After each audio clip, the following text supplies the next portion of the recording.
Hello everyone, this is Aishwarya Arunkumar. இன்றைக்கி நம்ம பார்க்க போகிற டாபிக் என்னென்னா 10th standard unit 1 prose his first flight written by Liam O ஃப்ளாஹர்ட்டி.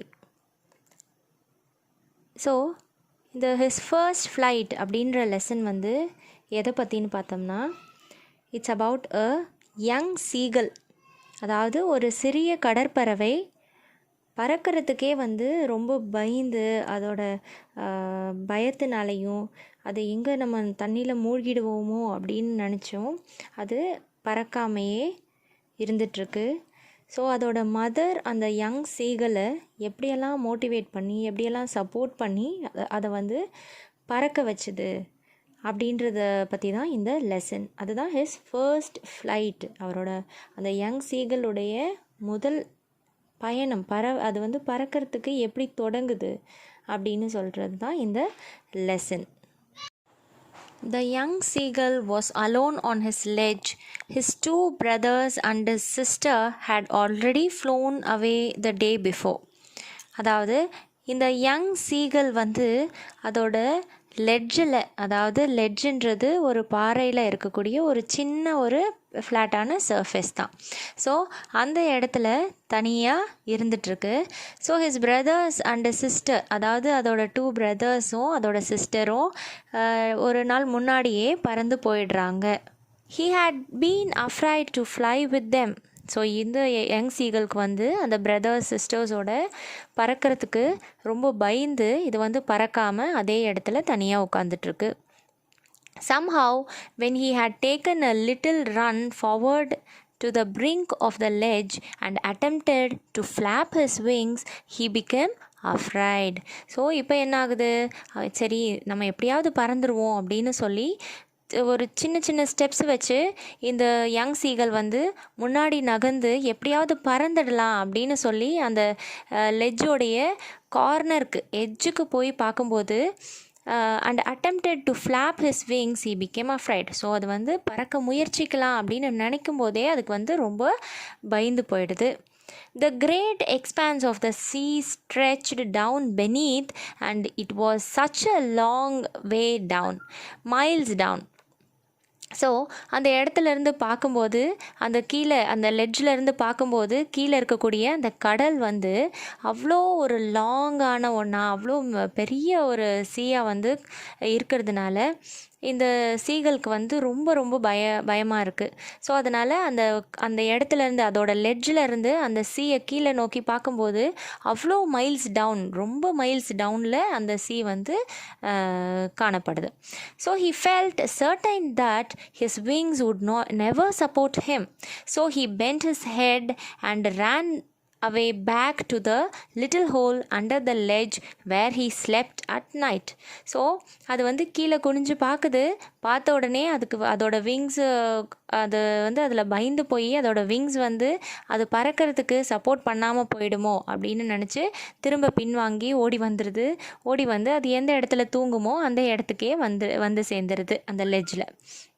Okay, so இதில் நெக்ஸ்ட்டு பேராகிராஃப் என்னன்னு பார்த்தோம்னா, even when each of his brothers and a little sister whose wings were far shorter than his own ran to the brink, flapped their wings and flew away, he failed to muster up courage to take that plunge which appeared to him so desperate.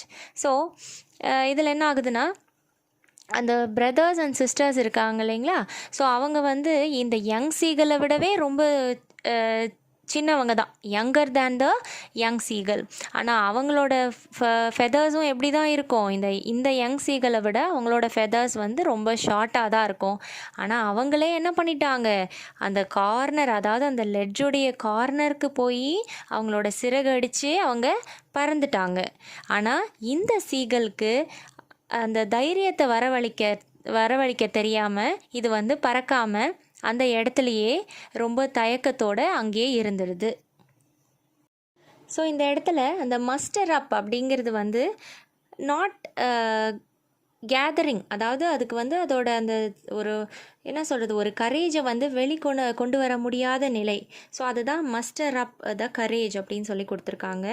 And desperate அப்படிங்கிற word வந்து என்னென்னா it's hopeless, அதுக்கு வந்து அதோட நம்பிக்கை இல்லாத நிலையில் அது வந்து தோல்வி விட்டுருது. அப்புறம் his father and mother had come around calling to him shrilly, scolding him, threatening to him he starve on the ledge unless he flew away, but for the life of him he could not move. அதாவது அந்த young சீகளுடைய அப்பாவும் அம்மாவும், father and mother என்ன பண்ணுறாங்கன்னா, calling him ஷ்ரில்லி, அதாவது அந்த அவங்களோட allowed noise இருக்கு இல்லையா, கீச்சிடும் சத்தம், அதுதான் வந்து ஷ்ரில்லி அப்படின்றது. ஸோ அந்த லவுடு நாய்ஸால் அவங்க என்ன பண்ணுறாங்க, அதோட ஃபாதர் அண்ட் மதர், அந்த யங் சீகளுடைய ஃபாதர் அண்ட் மதர் அப்படின்னு பார்த்தோம்னா அவங்க வந்து அதை ஸ்கோல்ட் பண்ணுறாங்க, திட்டுறாங்க. ஸ்கோல்டிங்னா என்னது, திட்டுறது. And threatening to him starve on the ledge, அதாவது நீ இப்படியே இருந்தனா அங்கே வந்து பசியில் பட்டினியில் நீ என்ன ஆகிடுவ, இறந்தே போயிடுவ அப்படின்னு சொல்லியும் பயமுறுத்துகிறாங்க. So but for the life of him he could not move, so உன்னோட வாழ்நாள் முழுவதுலேயும் நீ வந்து இப்படி இதே மாதிரி இருந்தனா இந்த இடத்துல இருந்து உன்னால் நகரவே முடியாது அப்படின்னு சொல்லியும் பயமுறுத்துகிறாங்க. நெக்ஸ்ட் பேராகிராஃப் என்னன்னு பார்ப்போம். That was 24 hours ago. Since then, nobody had come near him. So இப்படியே ஒரு 24 hours வந்து கழிஞ்சிடுது. அந்த 24 ஹவர்ஸ்க்கு அப்புறமும் யாருமே அவன் பக்கத்தில் வரலை. So he was all alone, அவன் வந்து அந்த லெட்ஜில் தனியாகவே தான் இருக்குது அந்த young seagull. The day before all day long he had watches his parents flying about with his brothers and sisters, perfecting them in the art of flight, teaching them how to skim the waves and how to dive for fish. So இந்த seagull வந்து இந்த லெட்ஜில் உட்காந்து என்ன பண்ணிகிட்ருக்கு, அவங்க பேரண்ட்ஸும் அதோட சிப்லிங்ஸும் பறக்கிறதையும் அவங்க வந்து எப்படியெல்லாம் அவங்க ட்ரெயின் பண்ணிகிட்ருக்காங்க. அதாவது அந்த பேரண்ட்ஸ், அந்த ஃபாதர் அண்ட் மதர் சீகல் வந்து அதோட பிரதர்ஸ் அண்ட் சிஸ்டர்ஸ்க்கு ட்ரெயின் பண்ணிகிட்ருக்காங்க, எப்படி பறக்கிறது, எப்படி வந்து ஃபிஷ்ஷுக்காக டைவ் பண்ணுறது அப்படின்னு சொல்லியெல்லாம் ட்ரெயின் பண்ணிகிட்ருக்காங்க. ஸோ இது வந்து இந்த யங் சீகல் வந்து அவங்கள பார்த்துட்டே அந்த டைமை வந்து அது கழிச்சுட்டே இருக்குது. He had in fact seen his older brother catch his fish herring and devour it standing on a rock. So அது வந்து அப்புறம் என்னெல்லாம் பார்க்குது அப்படின்னு சொன்னால், அதோட பிரதர் இருக்காங்க இல்லையா, ஹிஸ் ஓல்டர் பிரதர். ஸோ அந்த பிரதர் வந்து ஒரு ஹெரிங் அப்படின்ற ஒரு வகையான ஃபிஷ்ஷை வந்து கேட்ச் பண்ணி அது வந்து ரொம்ப ஆர்வத்தோடு அதை சாப்பிட்றதையும் வந்து இந்த யங் சீகல் வந்து பார்த்துட்டே இருக்குது. ஸோ ஹெர்ரிங்ன்றது வந்து ஒரு லாங் சில்வர் ஃபிஷ், அண்ட் டிவோர் அப்படிங்கிற வேர்டு வந்து டு ஈட் ஈகர்லி. ஸோ ரொம்ப ஆர்வத்தோடு அந்த சீகல் வந்து அந்த ஃபிஷ்ஷை வந்து சாப்பிட்டுட்ருக்கு. So while his parents circled around raising a proud cackle. So அதை பார்த்த அந்த பெருமையில் அதோட பேரண்ட்ஸ் வந்து என்ன பண்ணுது, கேக்கல் அப்படிங்கிறது வந்து ஒரு லவுடான ஒரு நாய்ஸ், அதாவது சந்தோஷத்தை வெளிப்படுத்த சிரிப்பு மாதிரியான ஒரு நாய்ஸை வந்து அதோட பேரண்ட்ஸ் வந்து எழுப்புது அப்படின்னு சொல்லியும் சொல்கிறாங்க. And all the morning the whole family had walked about on the big plateau midway down the opposite cliff, laughing at his cowardice. So இப்படியே வந்து அந்த மார்னிங் வந்து எப்படி போயிடுதுன்னா, அந்த ஹோல் ஃபேமிலி, அதாவது அந்த யங் சீகளுடைய பேரண்ட்ஸு அதோட சிப்லிங்ஸ் எல்லாம் என்ன பண்ணுறாங்க, இந்த பறக்க முடியாத யங் சீகளை பார்த்து அப்படியே கை கொட்டி சிரிக்கிறாங்க, கேலி பண்ணி சிரிக்கிறாங்க, அதோட கோழைத்தனத்தை வந்து சுட்டி காட்டுற மாதிரி சிரிக்கிறாங்க. ஸோ அவங்க வந்து ஆப்போசிட்டில் இருக்கக்கூடிய அந்த லெட்ஜுக்கு, இந்த யங் சீகள் இருக்கிற லெட்ஜுக்கு ஆப்போசிட்டில் இருக்கக்கூடிய ஒரு பிளாட்டூனா ஒரு பிளெயின் சர்ஃபேஸில் இருக்கக்கூடிய ஒரு மேடான பகுதி, அதுதான் வந்து பிளாட்டூ. ஸோ அந்த இடத்துல உட்காந்துட்டு அந்த ஃபேமிலி மெம்பர்ஸ் எல்லாம் வந்து அந்த சீகளுடைய ஃபேமிலி மெம்பர்ஸ் வந்துட்டு இதை பார்த்து சிரிக்கிறாங்க. ஸோ நெக்ஸ்ட் பேராகிராஃபில் என்ன இருக்குன்னு பார்ப்போம். The sun was now ascending the sky, blazing warmly on this ledge that faced the south. He felt the heat because he had not eaten since the previous nightfall. So அடுத்த நாள் வந்து எப்படி இருக்கும், அந்த Sun morning time வந்து இப்படி போயிடுச்சு இல்லைங்களா. அதுக்கப்புறம் அந்த சன் வந்து ரொம்ப ஹாட்டாக அதோட ஹீட்டை வந்து வெளிப்படுத்த தொடங்கின உடனே இதனால் அந்த வெப்பத்தை வந்து இதனால் தாங்கவே முடியல. பிகாஸ் இது வந்து சாப்பிடாமையே இருந்தது, அந்த நைட்டு ஃபுல்லாக இது வந்து சாப்பிடாமையே இருந்தது. அதுக்கப்புறம் என்ன ஆகுதுன்னா, then he found a dried piece of mackerel tail at the far and end of the ledge. Now there was not a single scrap of food left. He had searched every inch, rooting among the rough, dirt-caked straw nest where he and his brothers and sisters had been hatched. So இது வந்து அங்கே ஒரு அந்த லெஜ்ஜோட எட்ஜில் ஒரு fish வந்து, அதாவது ஒரு மேக்கரல் ஃபிஷ்ஷோட டெய்லை வந்து பார்த்து அதை எடுத்து சாப்பிட்டுச்சு. அதுக்கப்புறமா அது ஃபுட்டு தேடி அலையுது, ஆனால் அதுக்கு ஃபுட்டே கிடைக்கல. ஸோ அது வந்து அந்த லெட்ஜ்லேயே இருந்த இடத்துலலாம் ஒரு சின்ன சின்ன பீசஸ் ஆஃப் ஃபுட்டு வந்து அங்கேயும் இங்கேயும் இருந்ததை வந்து எடுத்து சாப்பிட்றது. ஃபைனலாக அதுக்கு எந்த ஃபுட்டுமே இல்லை. ஸோ என்ன ஆகுதுன்னா, இது அதோட நெஸ்ட்டில் போய் தேடி பார்க்குது. ஸோ அந்த இடத்துல அவங்க இந்த யங் சீகள் வந்துட்டு ஹேட்ச் ஆன இடம் இருக்கும் இல்லைங்களா, அதாவது அந்த முட்டையிலேருந்து வெளிவந்த இடத்துலேருந்து பார்க்கும்போது அதில் இருந்த சின்ன சின்ன ஸ்மால் பீசஸ் ஆஃப் ஃபுட்டையும் வந்து எடுத்து சாப்பிடுது. அதில் வந்து இருந்த அந்த ஸ்ட்ரா, அதாவது அந்த குச்சிகள், அந்த காஞ்சு போன கிராஸோடைய துகள்கள் இதெல்லாம் இருக்கும் இல்லையா, ஸோ அதையும் எடுத்து வந்து சாப்பிடுது.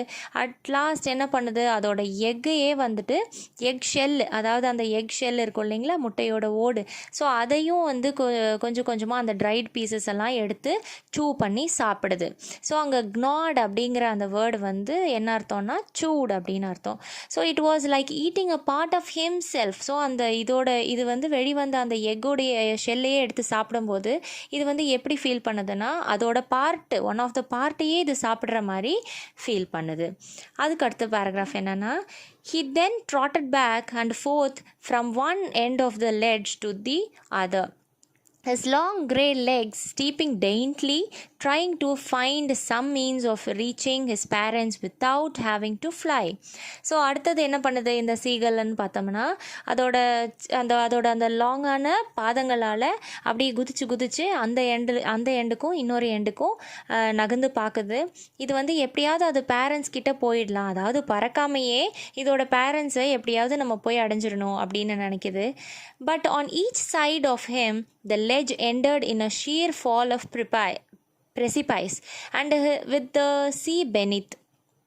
ஸோ இது வந்து அப்படி போய் பார்க்கும்போது அந்த கார்னர்ஸில் எப்படி இருக்கும், அந்த எட்ஜிலேருந்து கீழே பார்க்கும்போது அந்த இடத்துல அந்த ஒரு அதுக்கு அடியில் பார்க்கும்போது, அந்த லெட்ஜுக்கு அடியில் குமிஞ்சு பார்த்தாலே அந்த கடல் தான், சுற்றிலையும் கடல் தெரியுது. ஸோ அதை பார்த்த உடனே இது உள்ளே எங்கே அது விழுந்துருவோமோ அப்படின்னு சொல்லி திரும்ப இந்த எட்ஜுக்கு ஓடுது. அங்கே போய் பார்த்தாலும் அந்த இடம் வந்து எட்ஜ் வந்து அப்படி தான் இருக்குது. ஸோ இதனால் ஃபைனலாக ஒன்றுமே பண்ண முடியல. And between him and his parents there was a deep wide crack. So இந்த சீகல் இருக்கிற லெட்ஜுக்கும் அதோட பேரண்ட்ஸ் இருக்கிற இடத்துக்கும் நடுவில் ஒரு பெரிய கேப், அதாவது ஒரு கிராக் இருக்கிறதுனால இதனால் அதோட பேரண்ட்ஸை வந்து ரீச் பண்ணவே முடியல. ஸோ நெக்ஸ்ட் பேராகிராஃபில் என்ன கொடுத்துருக்காங்கன்னு பார்க்கலாம்.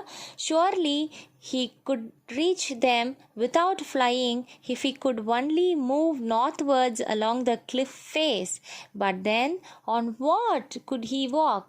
ஸோ இவர் வந்து இப்படியே நடந்து போய் அங்கே போயிட்டா அவங்க பேரண்ட்ஸ் கிட்ட போயிடலாம், ஆனால் எது மேலே நடக்கிறது அப்படின்னு சொல்லி சில கொஷின்ஸ் எல்லாம் அது வந்து அதோட மைண்டில் வந்து ஓடிக்கிட்டே இருக்குது. There was no ledge and he was not a fly. So அந்த இடத்துல அந்த லெட்ஜுக்கு இடையில எந்த ஒரு பிரிட்ஜும் இல்லை, அதனால அங்கே வந்து போக முடியலை. And above him he could see nothing.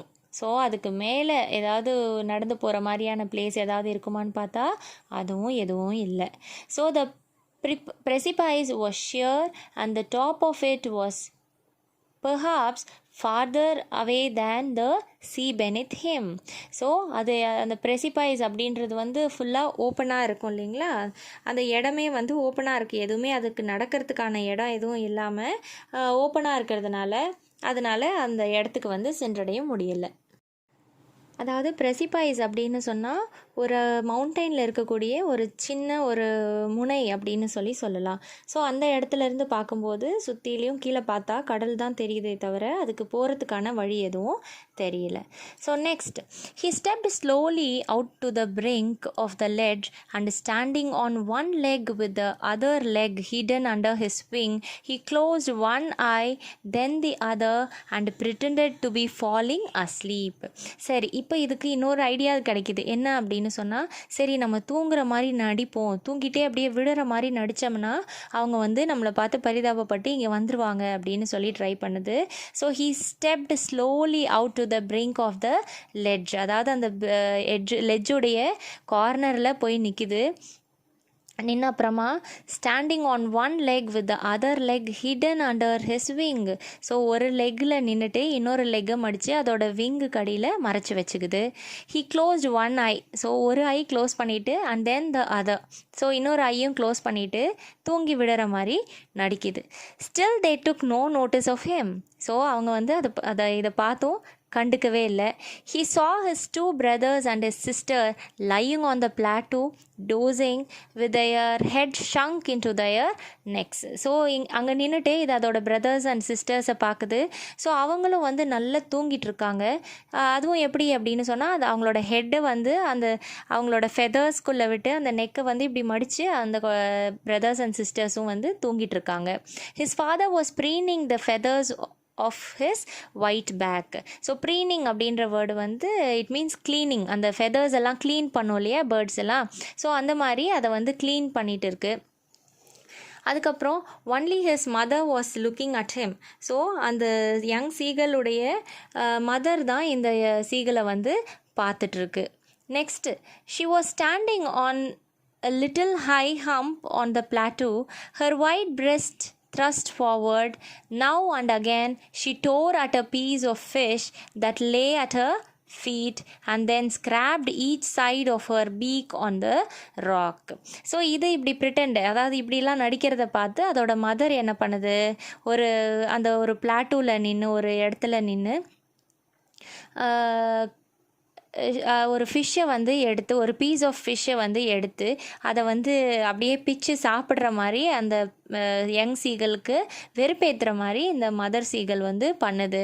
So அதோட பாதங்களால் அதை வந்து அந்த ஃபிஷ்ஷை வந்து அப்படியே கிழித்து எடுத்து அதை வந்து அதோட பீக்கை வந்து நல்லா ஸ்ட்ராங்காக, அதாவது அந்த ராக்கில் இப்படி தேய்ச்சி அதை வந்து அந்த பீக்கால் கடித்து சாப்பிட்ற மாதிரி ப்ரிட்டன் பண்ணுது. ஸோ இந்த ஃபுட்டை பார்த்ததில் the sight of the food maddened him. So இந்த ஃபுட்டை பார்த்த உடனே இந்த யங் சீகளுக்கு அப்படியே பைத்தியம் பிடிக்கிற மாதிரி இருக்குது அந்த பசியில். So how he loved to tear food that way, scraping his beak now and again to eat it. So இந்த யங் சீகள் என்ன பண்ணுது, அதோட பீக்கை வந்து அந்த லெட்ஜில் வச்சு அந்த பாறையில் வச்சு இப்படி அப்படியும் தேக்குது. ஸோ அதுக்கு வந்து அந்த ஃபுட்டை வந்து உடனே அந்த அதுக்கிட்ட இருந்து அதோட அம்மா கிட்ட இருந்து வாங்கி சாப்பிடணும் அப்படின்னு சொல்லி ரொம்ப டெம்ட் ஆகுது. He uttered a low cackle. So அதனால் இது என்ன பண்ணுது, இந்த யங் சீகள்னால் அதோட அம்மாவை பார்த்து ஒரு சின்ன ஒரு சத்தத்தை எழுப்புது. His mother cackled too and looked at him.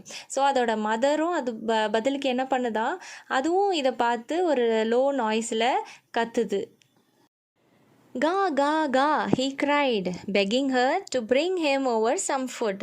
So அந்த பேர்டோட லாங்குவேஜில் கா கா கா அப்படின்னு சொல்லி அந்த பேர்டு வந்து கத்துது. ஸோ எதுக்காக அது அப்படி கத்துதுன்னா, அதோட அம்மா கிட்ட அது ஃபுட்டு கொண்டு வர சொல்லி அது கத்துது. ஸோ அதுக்கு அவங்க அம்மாவும் என்ன பண்ணுது, கவுல் ஊல் ஆ, she screamed back mockingly. So இதை கிண்டல் பண்ணுற மாதிரி அதோட மதரும் அதுக்கு ரிப்ளை பண்ணுது. But he kept calling plaintively and after a minute or so he uttered a joyful scream. So இந்த மாதிரி ரொம்ப சோகமாக, plaintivelyங்கிறது வந்து sadly அப்படின்னு அர்த்தம். ஸோ ரொம்ப சோகமான சத்தத்தை எழுப்புனதை பார்த்து அதோட அம்மா வந்து அந்த இடத்துலேருந்து வருது. So his mother had picked up a piece of fish and was flying across to him with it. So அந்த மதர் என்ன பண்ணுது, அந்த ஒரு பீஸ் ஆஃப் ஃபிஷ்ஷை எடுத்துக்கிட்டு இந்த பேர்டை நோக்கி பறந்து வருது. He leaned out eagerly tapping the rock with his feet. trying to get nearer to her as she flew across. So இப்போ அந்த பேர்டை எடுத்து சரி நம்மக்கிட்ட தான் அந்த ஃபிஷ்ஷை வந்து அதோட அம்மா கொண்டு வருது அப்படின்னு நினச்சி ரொம்ப ஈகராக இந்த யங் சீகல் என்ன பண்ணுது, அது பக்கத்தில் போகிற மாதிரி இப்படி வந்து ஒரு ஆக்ஷன் செய்யுது. ஆனால் அதோட அம்மா என்ன செய்யுது அப்படின்னா, when she was just opposite to him, abreast of the ledge, she halted, her legs hanging limp, her wings motionless, the piece of fish in her beak almost within reach of his beak. So அது பீக்கு கிட்ட, அதோட வாய்க்கிட்ட அது அந்த ஃபிஷ்ஷை வந்து கொண்டு வர மாதிரி கொண்டு வந்துட்டு அது பறந்து போய் பக்கத்தில் இருந்த ஒரு லெட்ஜில் வந்து அதோடைய அம்மா வந்து அங்கே உட்காந்துருது அப்படின்னு சொல்லியும் சொல்கிறாங்க. So he waited a moment in surprise, wondering why she did not come nearer, and then maddened by hunger he dived at the fish.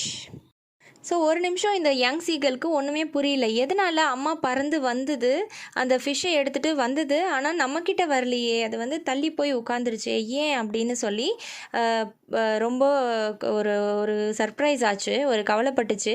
அதுக்கப்புறமா சரி நம்ம எப்படியாவது அந்த ஃபிஷ்ஷை வந்து நம்ம வாங்கியே தீரணும், அதை வந்து வாங்கி சாப்பிட்டே ஆகணும் அப்படின்னு சொல்லி அந்த மதர் ஃபிஷ்ஷை மதர் சீகலை பார்த்து இந்த யங் சீகல் வந்து இமீடியட்டாக டைவ் பண்ணுது. அந்த இடத்துலேருந்து எதையுமே யோசிக்காமல் இமீடியட்டாக டைவ் பண்ணிச்சு. With a loud scream he fell outwards and downwards into space. So அது டைவ் பண்ணும்போது எப்படி இருந்ததா, அதுக்கு வந்து அப்வர்ட்ஸ் அண்ட் டவுன்வர்ட்ஸ், அதாவது திடீர்னு அதோட விங்ஸை வந்து விரிக்காமல் அது வந்து ஒரு பாறையிலேருந்து விழும்போது அது மேலும் கீழுமா அப்படியே பறக்கும் இல்லையா. ஸோ அந்த மாதிரி அது வந்து ஒரு லவுட் ஸ்க்ரீமோட, அதாவது பயங்கரமான ஒரு சத்தத்தோட அலறி கத்திக்கிட்டே அது வந்து அந்த ஸ்பேஸில் வந்து பறந்தது. His mother had stooped upwards. As he passed beneath her, he heard the swish of her wings. So இதை பார்த்தா அந்த மதர் சீகல் என்ன பண்ணுச்சா, அந்த பேர்டுக்கு முன்னாடி நம்ம வந்து முன்னாடி போயிடுவோன்னு சொல்லி அதுவும் கீழ் நோக்கி பறக்குது. ஸோ இந்த யங் சீகல் வந்து கீழே போகிறத பார்த்துக்கிட்டே இந்த மதர் சீகலும் அதை தாண்டி பறக்கணும்னு சொல்லி வேகமாக பறக்கும்போது அந்த சத்தத்தை கேட்டு இந்த யங் சீகலுக்கு கொஞ்சம் மோட்டிவேட் ஆகுது. Then a monstrous terror seized him and his heart stood still. So அந்த பயத்தில் அந்த யங் சீகலுடைய ஹார்ட்டே நின்று போகிற அளவுக்கு அது வந்து ரொம்ப பயந்துது. He could hear nothing but it only lasted a moment. அந்த யங் சீகலுக்கு வந்து அந்த சமயத்தில் எதுவுமே காதில் விழலை. ஸோ அது வந்து அவ்வளோ பயந்தது. ஆனால் அது வந்து ஒரு நொடியில் அந்த பயம் வந்து அதுக்கு போயிடுச்சு. The next moment he felt his wings spread outwards. So அடுத்த நிமிஷமே அதோட விங்ஸ் வந்து பறக்கிறத அதுவே வந்து உணர்ந்துச்சு. The wind rushed against his breast feathers, then under his stomach and against his wings. So அது வந்து அந்த காற்று, அந்த விண்டு வந்து அதை வந்து அப்படியே அடித்து செல்றதை வந்து அது வந்து உணர்ந்துச்சு. அதாவது அது பறக்க அந்த காற்றானது அதோட ஃபெதர்ஸ், அதோட பிரெஸ்ட்டு, அதோட ஸ்டொமக், இந்த விங்ஸு இந்த இடத்துலலாம் படுறத வந்து அது ஃபீல் பண்ணி சந்தோஷமாக பறக்க தொடங்குச்சு. He could feel the tips of his wings cutting through the air. So அதோட விங்ஸ் வந்து அந்த காற்றை வந்து அப்படியே கிழிச்சிக்கிட்டு அதனால பறக்க முடியும் அப்படிங்கிறதையும் உணர்ந்துச்சு. He was not falling headlong now. So அது வந்து இப்போ தழகிலாக விடுற அளவுக்கு அது வந்து போகலை. He was soaring gradually downwards and outwards. So அது வந்து எப்படி அது வந்து பறக்கணும்னு நினைக்கிதோ அந்த மாதிரி அதனால் ஸ்லோவாகவும் ஸ்பீடாகவும் பறக்க முடிஞ்சுது. He was no longer afraid. So அதுக்கப்புறம் அதுக்கு பயமே இல்லை. He just felt a bit dizzy. So இதை நினச்சி இவ்வளோ தான் நான் பறக்கிறது அப்படின்ற மாதிரியான ஒரு மனநிலைக்கு வந்தது. Then he flapped his wings once and he soared upwards. So அதுக்கப்புறமா அதோட சிறகு அடிச்சுட்டு அது மேலே பறக்க தொடங்குச்சு. So he uttered a joy scream and flapped them again. So ஒரு சந்தோஷமான ஒரு சத்தத்தை எழுப்புது, ஒரு ஒளி எழுப்பிட்டு அது வந்து அதோட விங்ஸை மறுபடியும் அடித்து பறந்து பார்க்குது. He sort higher. சோர்ட் அப்படின்னா பறக்கிறது தான். ஸோ அது வந்து மேலும் ஹையர் அண்ட் ஹையராக பறந்தது. He raised his breast and banged against the wind. So அதோட பிரெஸ்ட்டை உயர்த்தி அது எப்படியெல்லாம் பறந்து பார்க்கலாம் அப்படின்லாம் ஜாலியாக அப்படியே பறந்துட்டுருக்கு. கா கா கா கா கா கா கவு லூவா அப்படின்ற சவுண்டெல்லாம் எழுப்பி his mother swooped past him her wings making a loud noise. So அந்த யங் சீகளை சுற்றி அதோட மதர் சீகளும் வந்து சந்தோஷத்தில் அப்படியே அதை சுற்றி சுற்றி ஒரு லவுட் நாய்ஸை வந்து எழுப்பிக்கிட்டே அதுவும் வந்து பறந்து வந்துச்சு. He answered her mother with another scream. Then his father flew over him screaming. So இதை பார்த்து அதோட அந்த ஃபாதர் சீகளும் ஸ்க்ரீம் பண்ணிக்கிட்டே, அதாவது அது ஒரு ஒளி எழுப்பிக்கிட்டே இவங்களை சுற்றி பறந்து வந்தது. Then he saw his two brothers and sisters flying around him, soaring and diving. So அதுக்கப்புறமா அந்த யங் சீகளுடைய பிரதர்ஸ் அண்ட் சிஸ்டர்ஸும் இதை சுற்றி பறந்து வந்து டைவ் பண்ணுறதெல்லாம் பார்த்து ரசிச்சது.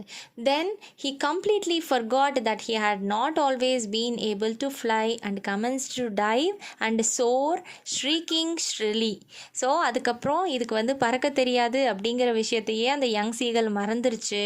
ஸோ அது அழகாக டைவ் பண்ணுச்சு, பறந்துது, சோர் பண்ணுச்சு. ஷ்ரீக்கிங் ஷ்ரில்லி அப்படின்னு சொன்னால் அதோட சத்தத்தை தான் வந்து ஷ்ரில்லி அப்படின்னு சொல்லுவோம். அதாவது ஷ்ரில்லினா லவுட் க்ரை அப்படின்னு சொல்லலாம். க்ரை ஆஃப் அ பேர்ட் அப்படின்னு சொல்லலாம். ஸோ அது வந்து அவ்வளோ சந்தோஷத்தில் அப்படி ஒரு சவுண்டை வந்து எழுப்புச்சு. அதுக்கப்புறம் he was near the sea now, flying straight over it, facing out over the ocean. So இப்போது அந்த சீகள் வந்து அழகாக பறந்து பழகிடுச்சு. ஸோ அந்த அவ்வளோ ஹைட்லேருந்து அது பறந்து வந்துக்கிட்டே இருக்குது டுவர்ட்ஸ் த sea. ஸோ அந்த கடலை நோக்கி அது பறந்து வந்துட்டு இருந்துச்சு இல்லையா. ஸோ இப்போ கடல் பக்கத்தில் அது வந்துருச்சு. இப்போ என்ன ஆகுதுன்னா, he saw a vast green sea beneath him with little ridges moving over it. He turned his beak sideways and crowed amusedly. So இப்போ என்ன ஆகுது, அது அந்த சீயை பார்த்துக்கிட்டே வரும்போது ஒரு க்ரீன் சீ வந்து அதுக்கு அடியில் இருக்கிறத பார்க்குது. ஸோ அதோட பீக்கை வந்து சைடில் திருப்பி அது வந்து சத்தம் போட்டு கத்திட்டே வந்துச்சு. His parents and his brothers and his sister had landed on the green floor in front of him. So அதோட பேரண்ட்ஸும் அதோட பிரதர்ஸ் அண்ட் சிஸ்டர் என்ன பண்ணுறாங்கன்னா, அதுக்கு முன்னாடி பறந்து போய் அந்த க்ரீன் ஃப்ளோர், அதாவது அந்த க்ரீன் சீயோட மேல்பரப்பில் லேண்ட் ஆகுறாங்க. they were beckoning to him, calling shrilly. So அவங்க வந்து இந்த யங் சீகளையும் வர சொல்லி அதாவது பெக்கனிங் அப்படின்னு சொன்னால் கெஸ்டர் ஆஃப் காலிங். ஸோ அது வந்து கூப்பிடுற மாதிரியான ஒரு ஆக்ஷன் பண்ணி ஷ்ரில்லின்னா சத்தம் போட்டு கத்துறது. ஸோ அப்படி வந்து கூப்பிடுறாங்க. he dropped his legs to stand on the green sea. his legs sank into it. So இந்த யங் சீகளும் நம்ம அந்த இதில் போய் மேல்பரப்பில் நின்றுலாம் அப்படின்னு பார்க்கும்போது அது வந்து அதோட கால்கள் வந்து அந்த வாட்டருக்குள்ளே சாங்க் ஆகிடுது. He screamed with fright and attempted to raise again, flapping his wings. So அது அந்த பயத்திலேயே கத்திக்கிட்டே என்ன பண்ணுதான், ஸோ அந்த விங்ஸை வந்து இப்படி ஃப்ளாப் பண்ணி, அதாவது அந்த சிறகுகளை இப்படி அடித்து மேலே பறந்து வரலாம் அப்படின்னு சொல்லி ட்ரை பண்ணுது. But he was tired and weak with hunger and he could not raise, exhausted by the strange exercise. So அது வந்து ரொம்ப டயர்டாக, பசியில் ரொம்ப வீக்காக ஃபீல் பண்ணதுனால, அதே மாதிரி அதுக்கு பறக்கிறது வந்து ஒரு புதுமையான விஷயன்றதுனால அது வந்து ரொம்ப டயர்டாக வந்து ஃபீல் பண்ணுச்சு. his feet sank into the green sea and then his belly touched it. So அதோட பாதங்கள் வந்து அந்த நீருக்குள்ளே அப்படியே மூழ்க தொடங்குச்சு. அதோட பெல்லி, அதாவது அதோட ஸ்டொமக்கும் வந்து அந்த தண்ணியை வந்து தொடுற அளவுக்கு அது வந்து மூழ்கிடுச்சு. He sank no farther. He was floating on it, and around him his family was screaming, praising him, and their beaks were offering him scraps of dogfish. So அவனோட ஸ்டொமக், அந்த யங் சீகளுடைய ஸ்டொமக் வரைக்கும் அது மூழ்குச்சு. ஆனால் அதுக்கப்புறம் அது வந்து முழுசாக மூழ்கலை. அதுக்கப்புறம் அது வந்து மிதந்துட்டு இருந்துச்சு. ஸோ அதை பார்த்து அதோட ஃபேமிலி மெம்பர்ஸ், அதாவது அதோட பேரண்ட்ஸு, அதோட சிப்ளிங்ஸ் எல்லாம் பார்த்து அதோட சந்தோஷத்தில் அதை வந்து ப்ரைஸ் பண்ணி கத்தி அந்த அவங்களோட பீக்ஸ்னால் அதுக்கு ஃபிஷ் எல்லாம் கொடுத்து அதை மீண்டும் வந்து பறக்க வச்சாங்க. So he made his first flight. So ஃபைனலாக அந்த சீகல் வந்து அதோட ஃபர்ஸ்ட் ஃப்ளைட், அதாவது ஃபர்ஸ்ட் அது பறக்கிற பயணத்தை வந்து தொடங்குச்சு.